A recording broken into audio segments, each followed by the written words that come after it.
T-minus 1 minute.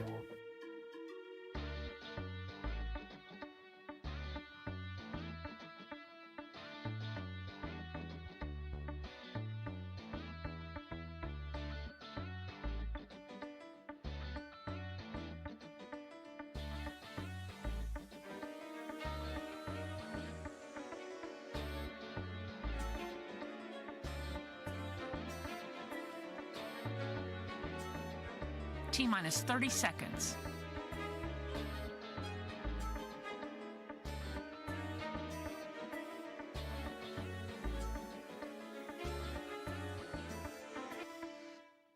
We are go for launch.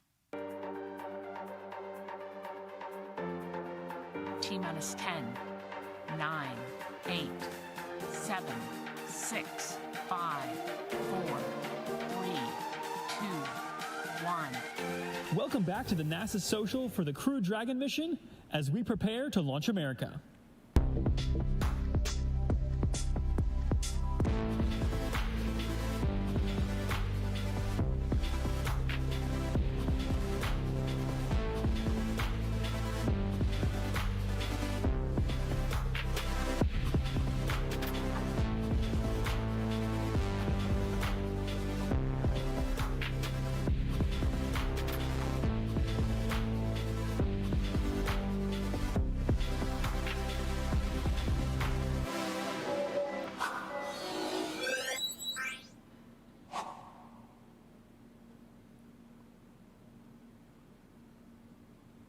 And welcome back, ladies and gentlemen. Once again, NASA Social Virtual Edition. We are here live at the Kennedy Space Center Visitors Complex, bringing you everything that we can to show you what happens in the background as we prepare to launch a rocket. It's not rocket science, but yes, it is. There's a lot going on, a lot of people involved, and we're trying to bring to you as much as we can to help you understand what goes on behind the scenes. All right. Once again, I'm Yves Lamoth. I am the Comm Project Manager for Exploration Ground Systems, and with me today is my man Phil. How's it going, Phil? It's going great. Thanks for the intro, Yves. Absolutely. As you said, my name is Philip Hargrove with the Launch Services Program. I'm really excited to be here. Super exciting times at KSC right now. So yeah, we're here to talk about everything leading up to the launch. We have some special guests, so it should be some good discussion. So for everybody watching online, please submit your questions, submit your comments. We really want you to be engaged since you can't be here with us in person like we would normally do. We really want you to be a part of the discussion. So please submit your questions online so we can ask our special guests. Absolutely. This is all about educating you guys. Now, if you look right behind us, we have the beautiful Atlantis, the shuttle. It's been a long time since it's flown, but we get to sit here and enjoy it. Now, what the theme here is, right, the old. Right, that's the previous program, and now we're launching into a new era where we have, SpaceX with their rocket and they're launching astronauts. NASA's working on the same kind of a thing with the Space Launch System, so we're looking forward to what NASA's future has to hold. Now, with that, guys, I really want to get you guys to get to know our speakers and ask them as many questions as you can. So, with me, our first guest today is Steve Payne. Steve, how are you doing today? I'm doing terrific. I want to thank you so much for joining us, and we're looking forward to a great conversation and being able to answer some of the questions that our viewers are going to ask us. So to get us into that, why don't you tell us a little bit about yourself and what you do, and we'll get the questions going. Okay. I'm currently with Human Lander Systems, working on the next moon lander project. But for the last 6 years, I've been working with the Commercial Crew Program doing launch integration. And launch integration is everything that needs to happen on the ground to make sure that the rocket can get off the pad. And it involves everything from contingency planning to facilities, launch teams, communications, astronaut preparations, a lot of that. And it's a big bucket of worms that one needs to worry about. But it's a great fun job to do, because you have to be involved in so many different things. Now, the Commercial Crew, like they've been involved with rocket launches before. Mm-hmm. The main difference here is we've got a couple astronauts on board, right? And that is a very big difference. Both of our providers have experience with launch vehicles and space operations in the past. They've been doing this for a while. But it's very different when you have squishy things on the front end of the rocket that get cold or get hot or get hungry or They need air, they need comfort, they need communications. If something goes wrong, you just can't walk away like you can with an inert rocket. You have to take care of the people. So there's quite a bit more that goes into it, and you have to worry about them in the weeks going up to launch. For example, quarantine like we're doing right now. On launch day, there's a lot that goes on. Going uphill, there's a lot that you have to worry about. And once you're there and then recovering them and bringing them back home, all those pieces are new and different to the human launch side of the house. Understand. Wow. Thank you for that introduction there, Stephen, helping us understand how all of that works and the complexity that goes into getting humans ready for space launch. It's nothing like cargo, but I can only imagine. Awesome. And so now why don't we go ahead and get right into the questions and see what the audience is curious about. Of course. So following your theme of thinking about the past and moving into the future, can you tell us a little bit more about how your career at NASA started? And I guess after that, just giving us sort of a higher level overview of kind of the other things that you've done at NASA. Maybe tell us what you're most looking forward to about this mission. Okay. I can't hold the job, apparently, because I've done a lot of different things out here. I've been here since 1990, working for a contractor on payloads, and then working for NASA in payload operations, working for the crew office in the vehicle test integration team, working for daily operations for shuttle processing. I got to do a stint working overseas in the transatlantic abort landing sites as a ground operations manager there. Came back, did daily processing of shuttle, became a tanking test director for shuttle launches, and then an assistant test director, finally a shuttle test director where I got to lead the launch team. After the end of shuttle, I had a couple of year stint as chief of launch complex operations at Kennedy. And then I got a call from commercial crew. They needed somebody with launch experience who had done the human side and knew the ground operations part. And it sounded too exciting to say no. So that's where I went. So I've been doing that for the last few years. And only recently, the last couple of weeks actually, I retired from NASA and I came back to assist in a different capacity, but working on another exciting project. This particular mission is a culmination of all those years of hard work we put into this. There are so many moving parts. It's very hard to conceive from the outside. Most people just see the rocket. They see the launch pad and the rocket, and as far as they're concerned, that's all that really happens. But they don't realize the years of work that go into designing that rocket and making sure the rocket is safe and testing it and modifying it and assembling it and verifying everything is right. And conducting all the different levels of testing that we do, such as the ground abort test or the in-flight abort test or capsule recovery testing, docking to the space station, doing simulations until we're blue in the face, going through all the contingency scenarios, and developing all the infrastructure to support it. There is a lot of work involved. So many of us have had a piece of that. Nobody can do it all, obviously. But many of us has had a piece of that, and this is where it's all finally coming together. It's going to gel, and we're terribly, terribly excited about this launch. So let me ask you. You mentioned contingency planning. So let's say, for example, you just hit low Earth orbit, and there's an issue with the docking mechanism at the International Space Station. Is there a protocol for that? Yes. Are there steps to cover things like that? Yes. You dock and the door won't open. To what extent or detail is that contingency planning done? One of the things that NASA is famous for is contingency planning, backups and backups and backups. And what happens redundancy. If that doesn't work, then what? And if that doesn't work, then what? So as an agency, NASA is terrific at going into all the deep contingency scenarios. So for everything we can imagine along the way, somebody's come up with a, hey, this could possibly go wrong scenario. And so a team of people goes out and solves that problem. Well, if this doesn't work, we're going to do this. And if that doesn't work, then we'll do plan B or plan C until we come to the point where I guess we have to come home because we can't do the mission. But everything along the way, from emergencies starting at the pad to in-flight, to docking problems, to early undocking problems, to re-entry problems, all of those scenarios have been thought through. And measures have been put in place to either prevent them from happening in the first place. We try to correct it through engineering or procedures.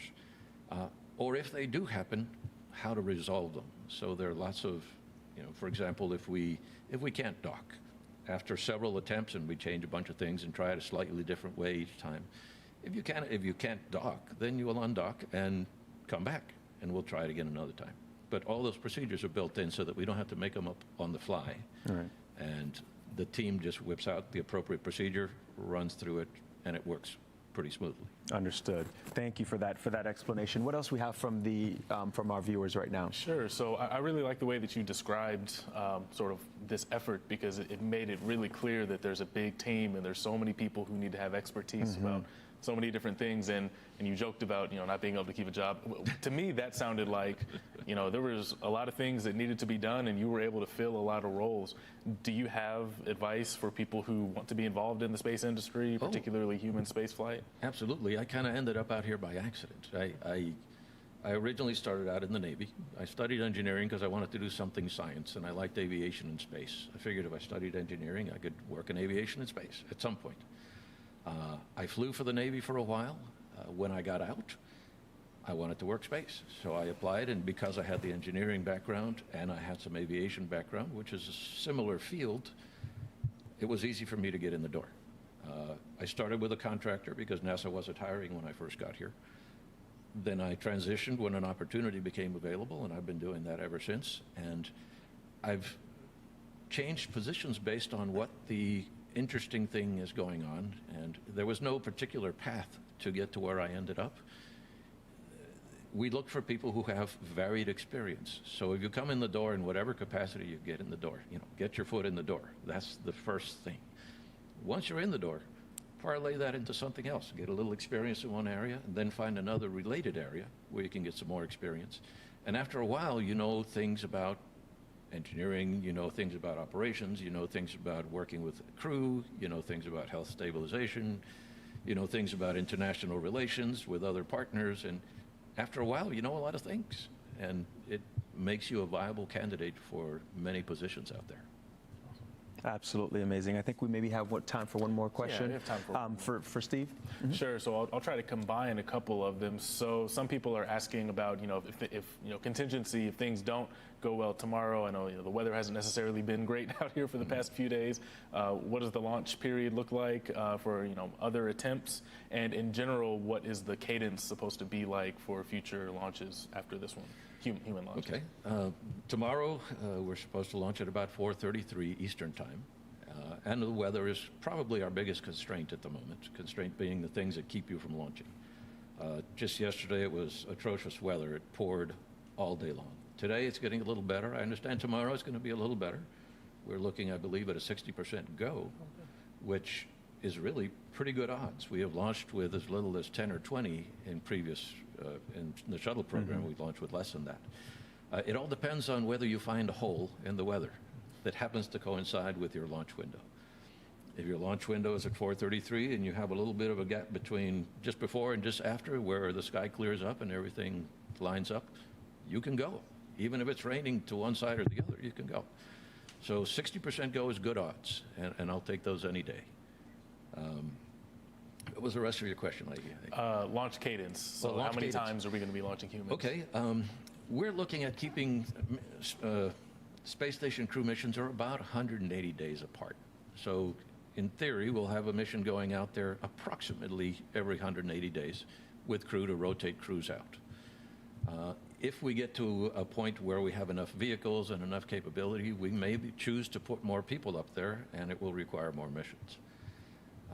Obviously, if the providers, once they're certified, choose to take passengers up to do science on space station, for example, then they might go more often. So it's at least every 6 months, but perhaps even more often. Our next mission after this one is going to be the Crew 1 post-certification mission, which means that after this demonstration mission, if everything goes well, and once we've resolved anything we find, because you always find something, once that's all resolved and we launch that first crew mission, they are an FAA-regulated commercial entity that can launch people into space. So the cadence depends on how often they choose to launch and how often we need them. We may need to swap them out sooner. It depends. once we get both of our commercial partners online and we start going back and forth, it'll work out nicely, I think. Gotcha. And Stephen, what would you say is the most exciting part, as we get ready for the launch? Yeah. Tomorrow is the best. It's going to be the best day. It's from the time the crew wakes up and gets their breakfast and does their press conference and all that, they go suit up. They put on their suits. Obviously, the tension rises because everybody's starting to get excited, and we're waiting for everything to happen. And really, it hits us when we're about to walk out of crew quarters, when the team is ready and they walk out of the historic door at crew quarters and wave at the crowds and get into their transport vehicles to be taken to the pad. That's really going to signal the dawn of a new era in space travel. Speaking of those doors, folks, why don't we take a quick look at how it really happens and what it feels like walking through those doors.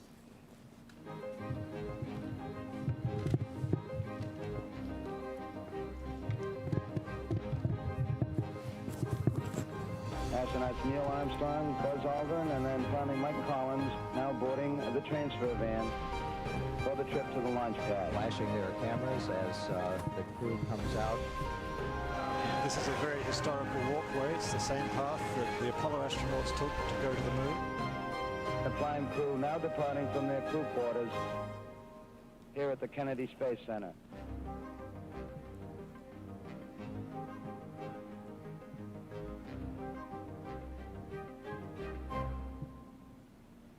Now, if that's not exciting, I don't know what is, all right? So hopefully you guys got a good feel for what it feels like when those astronauts walk through the door and they're about to get strapped into that capsule and take off for launch, all right? So Steve, thank you so much for everything that you provided us. And now we have a second special guest with us. We have the Deputy Program Manager of the Commercial Crew Program, Dana Hutcherson. How are you doing today, Dana? I'm good. I'm very well. I'm excited to be here. We are so honored to have you. And then, of course, the same thing, guys. What we're going to do is we're going to get to know a little bit about Dana, and then we're going to field your questions to ask her so you guys can get educated about what we have going on here. So, Dana, can you please tell us a little bit about yourself? Okay, thanks. I appreciate you having me here. So my name's Dana Hutcherson, Deputy Program Manager. What I've been doing for the last 10 years is working with commercial crew programs. I've been working with this fabulous team of engineers, of technicians, everyone, even our commercial partner, SpaceX, to make sure that we can get these astronauts to launch from American soil on American rockets back up to the International Space Station. So what I do in a daily life is work with our program manager, with Kathy Leaders, another deputy, Steve Stitch, and we kind of work together to make sure that we're covering the waterfront on managing the program activities on a daily basis. More recently, we've been dealing with the COVID scenario, so working on the mission essential work and kind of focusing on making sure that we're doing the right things and protecting our people as well. Wow. Now that has to weigh heavy, having to manage, getting everything ready and dealing with the COVID situation at the same time. But somehow, some way, we're NASA and we will prevail, right? Absolutely. And that's what's important. Absolutely. So fantastic. So it's a great intro. So now what we want to do is make sure everyone has an opportunity to ask questions. So we're going to go right into the questions from our viewers, and let's see what they want to know. Of course, yeah, we already have some great questions. So can you give us a little bit of background about the Commercial Crew Program and how it got started, and maybe how it related to the end of the shuttle program? Because you said you've been working for about 10 years, so that kind of overlaps with the 9 years since the last shuttle flight. So maybe give people some perspective on kind of how things molded from the shuttle program into Commercial Crew.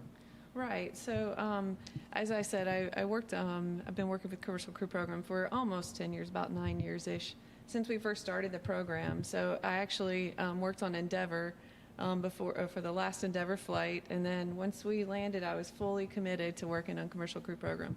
So at the time, we started off with these Space Act agreements with multiple partners, and we started working with these designs that these providers had, and trying to work with them about historically what we've learned through human spaceflight, and helping them to hone in on their designs.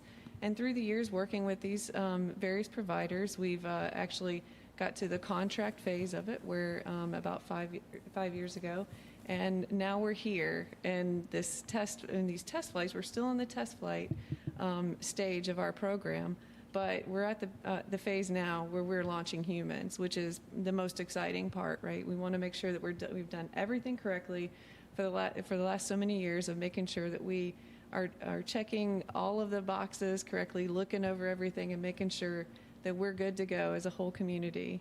And we've been sitting through reviews in the last several weeks, COVID spacing as well. You know, we've been sitting 6 feet apart, but we've been sitting in these reviews with teams of people, both on the SpaceX side and NASA, and working through all of the, have we done the right thing as far as reviewing all of the data? Have we missed anything? So we've been really making sure that we are looking at everything and that the whole team is comfortable. We've had this, you know, we do have, our program is spread across the whole nation.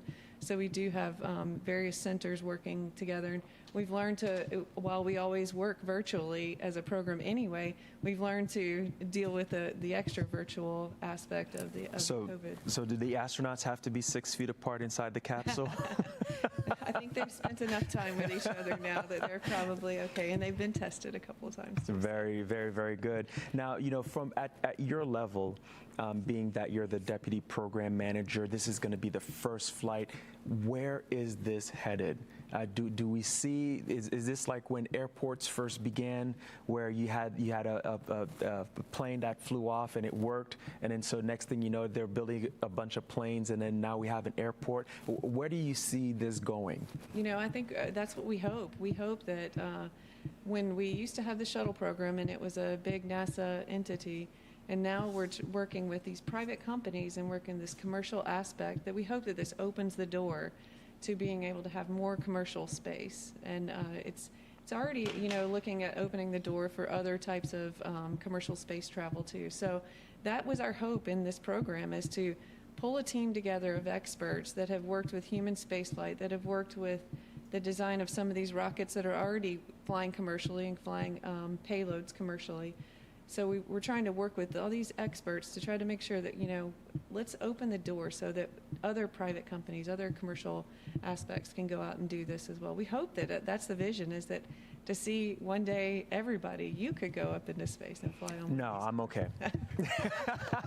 No, just kidding. I would totally take a trip up to space. I don't know that I would want to stay up there for 6 months, but maybe a couple times around the Earth, and then just bring me back home. What else we have from our viewers there? Yeah, that was a great question about, you know, sort of the airport analogy, especially since Kennedy Space Center, you know, we're the multi-user spaceport. Correct. So we're already seeing that happen in terms of spacecraft from a lot of different places, and, you know, a lot of different launch vehicle companies, you know, growing up and using some of these pads that have been historically, you know, NASA and government owned. Only, right. So it's awesome to see that translating into human spaceflight as well. So, so I appreciate that perspective.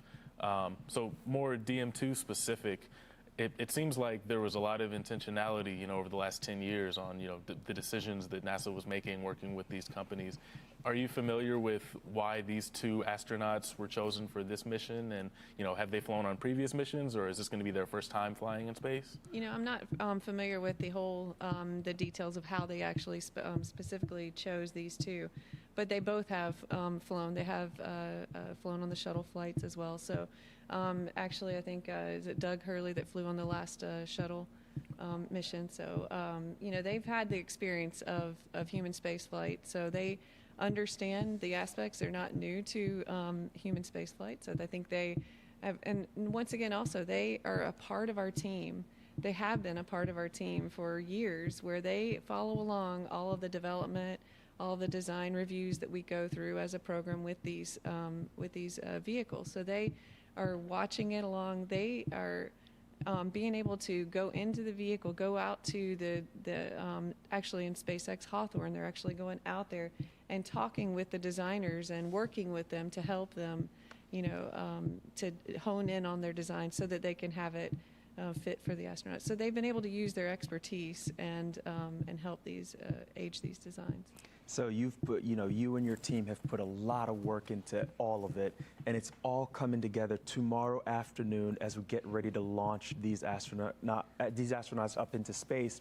Is there anything making you nervous? You know, I think all of us have a little bit of that anxiety, you know, until I think for me, for a number of us, we're going to have a little bit of the anxiety until we get Bob and Doug safely on the ground again. I think, it's going to be a little bit of a longer mission, so we're going to make sure that we're focused on what's happening and focusing on all of the details throughout the whole mission. So, we're all a little bit anxious, a little bit, but yeah. excited too. I mean, just talking with my neighbors and my friends and my family, and they're like, oh, we're going to get to see this again. The astronauts launching back from the U.S. and in our local area. So I think, it's just exciting to be able to share some of those moments and with the community and with our folks. Understand. So you talked about getting them into space and then also bringing them back. And you also mentioned earlier about how the Commercial Crew Program is spread across different states. You have people at Johnson and Houston, and I'm sure in other places. Can you talk about how that sort of functions? How you all are involved from launch through return, and how it's not just the launch tomorrow that you're involved in? Right. So, we're following at Mission Control out in Houston during the whole mission as well. Side by side with SpaceX as they're watching the vehicle. So we're just as any vehicle is docked to the International Space Station, we're going to be following along any of the things that go. They're going to go in and regularly check the vehicle and make sure that things are functioning. We're going to be looking at weather patterns, for landing.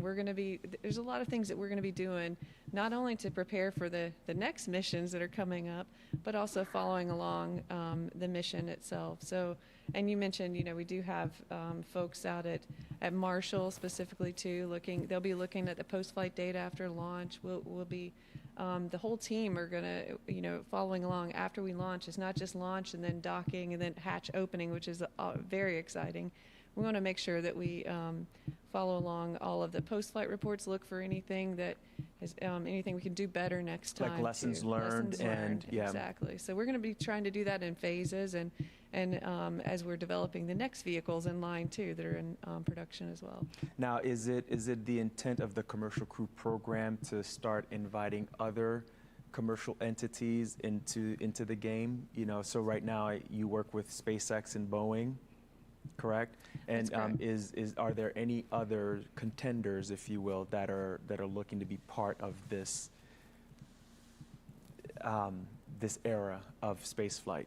For right now, we're working with Boeing and SpaceX, to transport our American astronauts back up to the International Space Station. I think that's our pressing need right now, is to make sure that we have that presence, that U.S. presence on the International Space Station.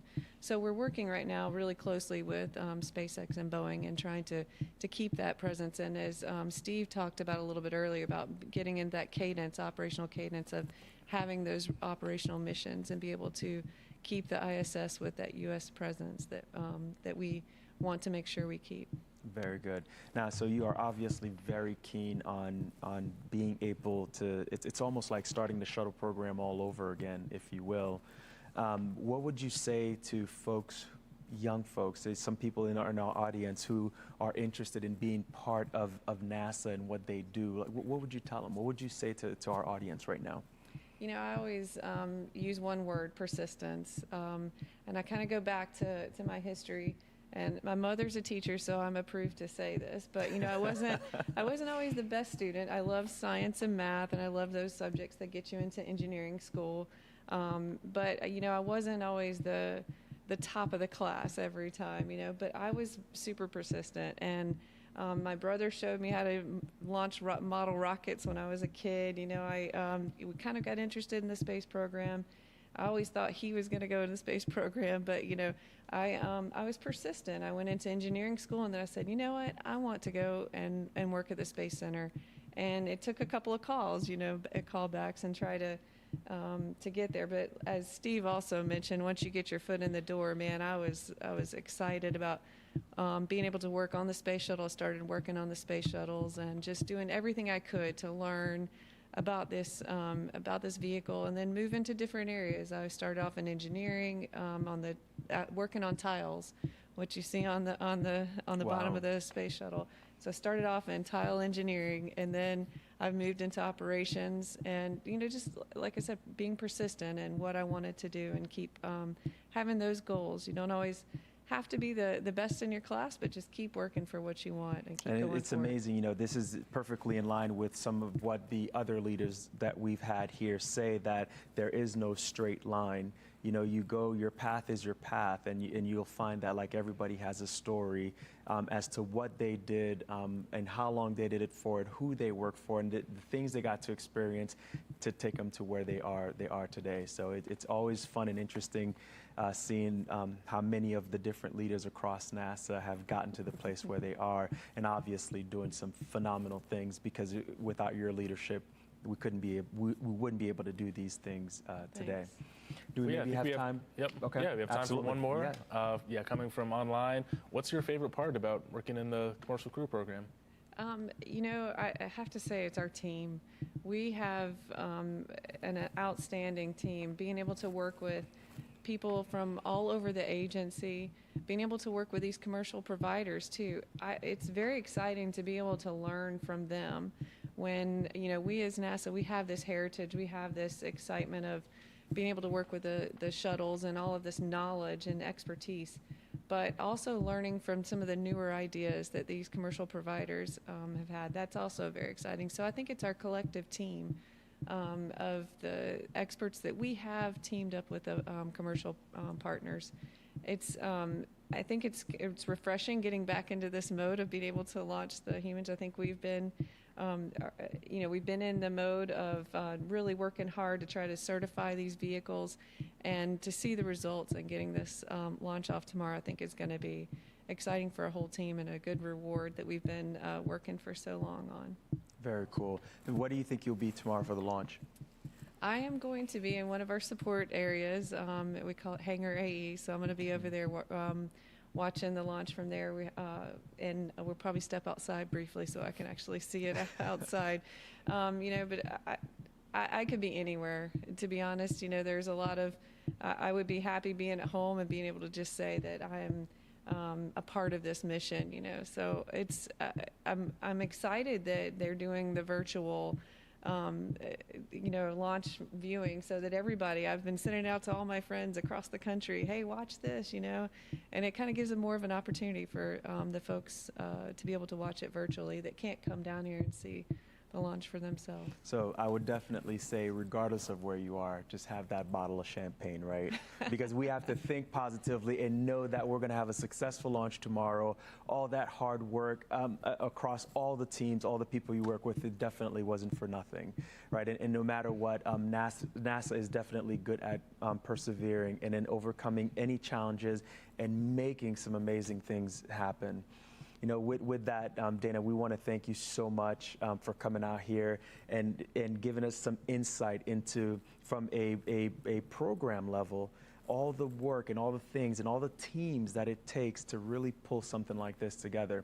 Some people, I think Steve mentioned it earlier, that it's, a lot of people, they just see the rocket light up and it launches, but there is so much work, years of work, that goes behind pulling all of this together. And again, your leadership, being persistent, as you mentioned, and all the hard work that you guys put in is definitely visible to everybody. So thank you. Thank you so much for coming here and spending some time with us and educating all our viewers with everything that we have going on. And with that, guys, I just want to let you know it is about 4:33 right now. So about 24 hours from now, it will be launch time.